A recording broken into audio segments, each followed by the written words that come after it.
So we're out here grifting again today, and we're also talking about, it's late, by the way. That's why it's so dark in here. I can only get so much light in this apartment.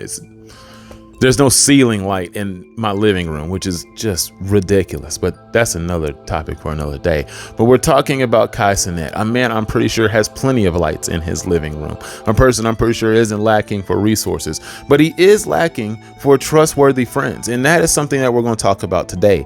We're going to talk about how he presented 3 of his friends, it looked like it was 4, but the people keep saying it was amongst 3 individuals, an offer of $100,000 if they just could stop smoking weed for a month. Let's just go to the clip.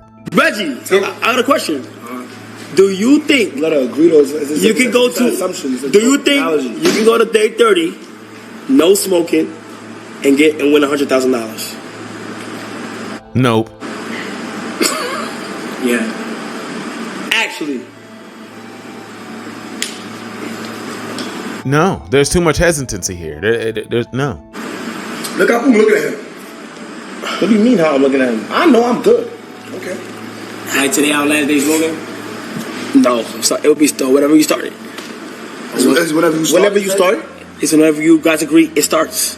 Let's agree that it starts tomorrow. No. Nope. It's literally whenever you guys agree, it starts. And it's take it or leave it for today.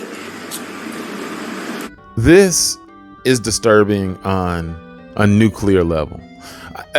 There's a deeper discussion to have here, but Christ. How do you even think? How do you even second guess that though? What's second guess? I'm just trying to ask. So look, I like negotiations. Chad, listen, 100 bands amongst the 3 of them. Can they do it? I believe we can do it. And I will say there is a last day reward. So that would just be adding more. This is effing pathetic. These dudes have so much doubt that they could even make it to the end of the next day. It was 3 of them, I guess, but it's just like, dude, really? I mean, I'll be a person to be out here, dude. I'm good. I won't smoke again the rest of this month. I won't smoke again the rest of this year. If you're going to be able to give me $33,000 extra, good Lord, it would not be a hard decision amongst the rest of us normal folks. And I don't think they making money like Kai is. So I don't understand how this is such a hard decision. I mean, dude, you're already freeloading off your boy, it seems. And this is where it comes into the deeper discussion of like, when and where do you start cutting your friends, family, people that you really love and people that you want to bring along this journey off? Because not everybody can make that crossover. Not everybody can have what LeBron James had his friends. His supporting group knew what the assignment was and they executed it very well. You don't see crash outs among them. He made sure he surrounded himself with people who were not going to crash out. Only the ones he knew he could trust were going to be the ones that were going to be able to go along with him on that journey. Only the boys were going to be able to travel the Oregon Trail with LeBron James. I mean, that was it. Wasn't going to be many. And he knew who to pick. And that's the thing at the start, like that happens, I feel like, with so many people. Especially like professional athletes and whatnot, especially the ones in the NBA and whatnot, or NFL. You got your boys who you've been having hang around you your entire life, supporting you amongst your journey. And then you're going to get to this point right here. You're going to get to this crossroads where you start to wonder which ones of them are really on your side. Most of them are, but there's going to be somebody in there that's willing to sabotage everything for you because honestly, they're jealous of you deep down. They wish they had your ability. They wish they had your skill. They wish they were as funny as you. They wish they could have been as cool as you. They wish they had your house. They wish they had your setup. They wish they had your parents. They wish they were you. They wish everything about them was different. They hate the fact that they are who they are. And I'm telling you, that's when it gets to a very disturbing part, when you have to find out who the mole is. You like to believe there isn't one, and sometimes there's not, but in most circles, there is. And this guy, I think it's Rakai amongst the group. I don't know this like cast of characters that he brings along on his live streams from time to time, but apparently he brings these guys on every year to do this. And with the Kai in the situation, he starts to self-sabotage his situation, and it becomes obvious. Rakai, come here. Rakai, come here.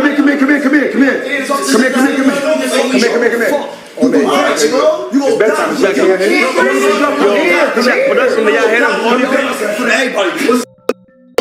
do vape, and y'all out do vape, you gon' die for that. You gon' die if you do vape. It's gonna be lit on your lungs. My friend Daniel died. My friend Daniel died in real life because of vape. And hookah because the lungs on his lit on his lungs. Google it right now, anybody in the world. Can you you die for having liquid on your lungs from Yes. He know that's heavy. You dumb motherfucker. Don't talk to me. That's why you fuck. I'm gonna fuck. I'm gonna fuck. So he's basically bitching at the young kid who we find out is 16 years old, saying, oh my God, you're gonna die if you continue to vape. I mean, you're not gonna make it in this world. You're gonna get all sorts of diseases and sickness and stuff like that. And it's like, dude, what calm down. First of all, relax. Why are you talking to him this way? Like, you seem to be much older and you are all up in this dude's grill. Like, dude, back up. Like, he can taste your breath, homie. Like, this is unnecessary. All this energy. Damn it. How long has it been since you've had a blunt, dude? I mean, is this what you act like the second you stop smoking? I mean, come on, man. Like, there can't be this many mental health issues to where y'all be losing your damn minds every time you just don't smoke. I mean, come on. Now, I'm a big advocate for believing that weed isn't necessarily addicting, but what happens is people get addicted to the process of smoking weed, and then thus basically it is addicting. And now, I mean, that's a whole deeper discussion for a different day, but I'm telling you, I've seen how people they don't realize it, but they can't like function without it. And it's like, dude, that is junkie behavior. This is insane. You're already yelling at a little kid. First of all, you're talking about this going to get Kai in trouble because he's underage on this live stream doing, tobacco products. Oh my goodness. Like the world doesn't already know this shit happens. They're going to shut you down because you're going to risk Kai. No, you're going to risk him because apparently he started dropping F slurs everywhere. Fuck, crazy. Fuck. I don't give a fuck. He said, I don't give a fuck. He hopes we die. He said, he's not. If you keep smoking vape, you're gonna die. We're on my face, bro. You're gonna die to smoke vape. Yes. Yo, listen. Don't smoke vape. First of all, you do smoke vape. He's literally fucking. I don't know how that's your friend. I don't give a fuck. You don't give a fuck. How's your friend? That's a bad example, bro. But I know how you know him. Yo, come on. I know how you know him. You is who you hang around. Yo. I don't give a fuck. Block your blessings. Listen. Yo, you do vape. I'll never wish somebody vape. I never wish I never block my man because you little kid. Change your code. And smoke cigarettes. Yo, hold on. Yo. Stop. I stop. Never say that. Whoa. Go in there, bro. Stop. He's a kid. I'm that calm. I just go over there, bro. I'm mad at F slur. Just relax. Calm down. Calm down. Total lack of self-awareness. Absolutely zero. Like, these are the parts where you start having these conversations with yourself. Like, what am I doing? Why am I fighting so hard to keep these people along with me? Was it ever fun with these guys actually back in the day? Did I actually enjoy those times on the playground? Did I actually enjoy playing PlayStation with this person? Did we actually have fun on the trampoline?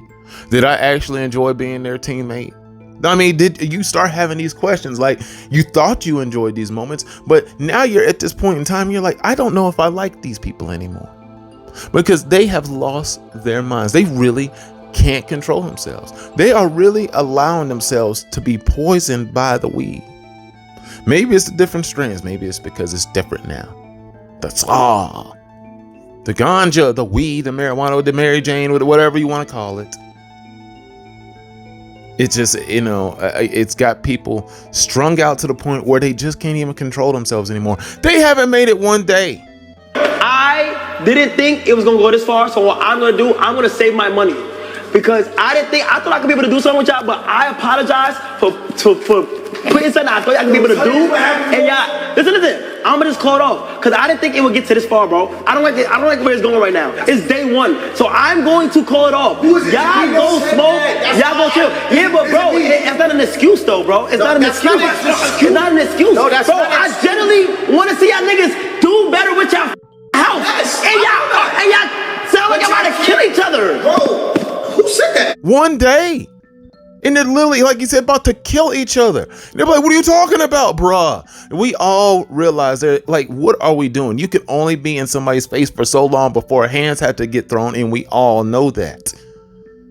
Like, dang it, we know that we get in each other's face and we talk crazy, we yell at each other. Like, that's normal commonplace speak sometimes amongst like brothers, especially who are like either siblings or people who are really close amongst each other in the black community. I know it's like that even in the white. I mean, every other community is kind of like this, but I know amongst black people, it can seem real hostile to other people, but it's really not like that. It's just like we really do just talk like this. It's kind of I know it seems like chaotic, but we are under control. Like I'm going to be just fine talking to this person in 30 minutes after this is over. But either way, it can get out of control. But this is different because this has a lot of money on the line. That's when things change. When you start adding in money into the mix, people all of a sudden don't know how to act. And that's when you start seeing people's true character take form. And it's really frustrating to see. Like, I don't even have to know everything about Cenat to be able to read the situation and know what's going on with it. Because we've seen this situation take place in so many scenarios, whether it's in the music industry, the entertainment industry, whether it's in sports industry, everything that takes place, whether it's in basic people's jobs and careers, where they just finally like get that big gig and they start making a lot of money. And then people all of a sudden need a lot more favors. It's like people be pocket watching the whole time. And it's like, it's not really that big a deal until the fact that you don't know how to act. Like, it's been a day and I gotta call it because I don't want this to separate us as friends, and I can see that this is going in a terrible direction. Like, Kai is apparently a really smart young man, risking it all, doing a lot of really great things out there, and for whatever reason his friends are determined to F this up, and that is so frustrating and sad to watch. And the thing is, it's like, you don't get to this point now and you're dropping these F slurs at like he was doing, and you know where you are and you know where you're at, and that's why you got to get pushed away. The lack of self-awareness is something that just bothers me in these situations. Like, you can have people who are supposedly there behind your back, they got your side and they got your back and all that stuff, and for whatever reason they always lack a self-awareness. They'll be screaming just like he was in somebody else's face, saying that they are under control and that they are calm. It's like, dude, have you seen yourself? Veins are coming up out of your head and you want to convince everybody that you're under control and that you're the one who's calm. Everybody else is freaking out when nobody can see that, when we have video evidence showing that you are the one freaking out. But for whatever reason, even if you were to watch this tape, you'll be like, somehow somebody doctored this tape, they manipulated the footage, this is AI. I mean, come on, take some form of accountability. And this is the kind of guy who wouldn't do it. Somehow it'd be everybody else's fault for triggering him somehow. That's everybody else's fault for making him act out like that, embarrassing himself and then embarrassing his friends and risking his friend's platform. The guy who is the gravy train, the meal ticket. You're going to really rip up the meal ticket all because you can't control yourself? Like, you got to get to the point where you realize how long you've been screaming in somebody else's face. How many minutes have been calculating by? You don't realize it's been like 6 or 7 minutes. Dude, you need to relax.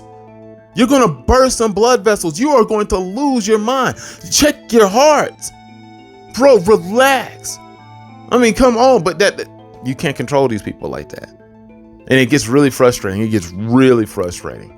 Go up there. I didn't say nothing to him. So you didn't tell Dad you was gonna put murder for hire. Stop lying. I said that because he's murder for hire, bro. Don't like this for that right now. Stop doing that. Yeah, that's weird. Gang. Stop doing that. You literally said that. Never said that. You just say crazy shit. I never said that. And I only said that because now you only said that because what? He also I said I put $30,000 on his fucking head because he said he's gonna kidnap me. And I said, fuck up. You said that in the car. You gonna put $30,000 on my head, and I'm gonna kill you right now. Before you put $30,000 on my head. Talking about nothing, bro. A nigga that nothing. You said he's gonna put $30,000 on his head. He's gonna kill me and kidnap me first. Punga said that the whole time. Say that. Punga? Words about my life. He said that first. On my mother's life, and you even called your man saying, "Oh, yo, tell me how I get. There was some dirty niggas. That's what I did. He called over boys. Watch this. Call that 30. Fuck. Look, yo, come on, get out. Get the fuck out, gang. Get out. Oh yeah, get out. Oh yeah, get out. Oh yeah, get out. Oh yeah, get out. Oh yeah, get out. Oh yeah, get out. Oh yeah, get out. Oh yeah, get out. Oh yeah, get out. Oh yeah, get out. Oh yeah, get out. Oh yeah, fuck out. Oh yeah, get out, gang. Oh yeah, get out, gang. Yo, niggas have no self-awareness. Oh my gosh, bro. Like, what the fuck is wrong with me?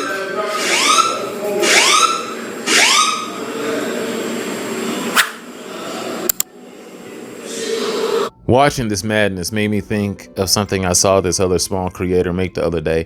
Feel free to subscribe to her channel. I think she has potential on this platform.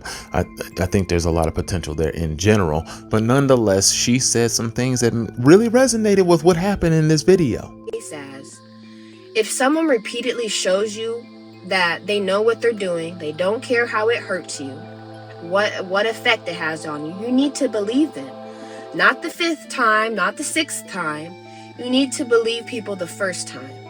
Because in reality, people typically don't change very much. People only change when they want to change. And you have to recognize that. There has to be a want behind it. The sense of need, a sense of want. Wanting to do better. Needing to do better. If there's no need or want behind it, they will not change. And you have to look at the reality of people rather than their potential. Because you will be disappointed every single time you looking at someone's potential, because that's you. The potential you see in someone else is what you would do in their if you were them. And you just have to start looking at people for their reality. But you also cannot continue to allow people to use you, especially when people know exactly what they're doing. Grace is not a get out of free jail card. And it needs to have boundaries. It needs to have stipulations. Because if it doesn't, people just use you and abuse you however they see fit. Like, why, bro? Like, why? I don't condone it. I told him stop. Damn, like, why, bro? This is annoying. It's like, bro, niggas can't sit down and actually have conversation. It's like, but it's just annoying. Kai has the look of that individual who's come to the realization that he is going to have to make some cuts to the squad. Somebody's going to have to get released, traded, waived, termination of contract, whatever you can think of. That's the point where Kai is now. He knows. You can see it. He's defeated. Look at the look on his face. This is the look of giving in. But he's not going to quit. But he is considering some dark things. This is sort of like in The Walking Dead when Carol discovered that she was at the point like, oh my God, I'm going to have to actually kill Lizzie. The little girl who just offed her sister, Mika. I mean, my goodness, it was such a dark saga. Tyrese was traumatized, but it was very awful. And she was out there telling Lizzie to stare at the flowers. Just look at the flowers, Lizzie. And it was really terrible to watch. And now Kai is probably wondering which of his friends, if not all of them, he's going to have out there in the field saying, hey, stare at the flowers. Because he's probably going to have to Old Yeller one of these guys, if not all of them. I mean, this guy clearly was just doing way too much. Way too much. And it's like, how can you not control your language? How can you not control your impulses to the point where you understand what is at stake? Like, it is not a joke. And if you really don't understand that, I cannot have you around. I cannot work with you. It's no offense. I still love you, still care about you the exact same way I did before. But I cannot have you work with me and jeopardize everything I've worked hard for. I mean, I can't. And that's what he is basically trying to say. And I understand that. I mean, and it is just such, I can't believe people can be that selfish. Because that's all that is. This is selfishness at its highest order. This is him thinking he is the main character somehow. This is his story. This is his place. That's his fridge, his food, his money, his couch. None of this is his, but somewhere in his mind, he has tricked himself to believing that this is stuff that he has earned. And I feel like that is how you get to this point. And I feel bad for Kai. Let me know how you think about it in the comments. Like, I mean, let me know if you feel bad for Kai. This whole thing is just really messed up. Like I said, I don't follow these streamers, but I do, and I can relate to like things like this because I believe most people can. But yeah, let me know what you think, and I'll see you soon.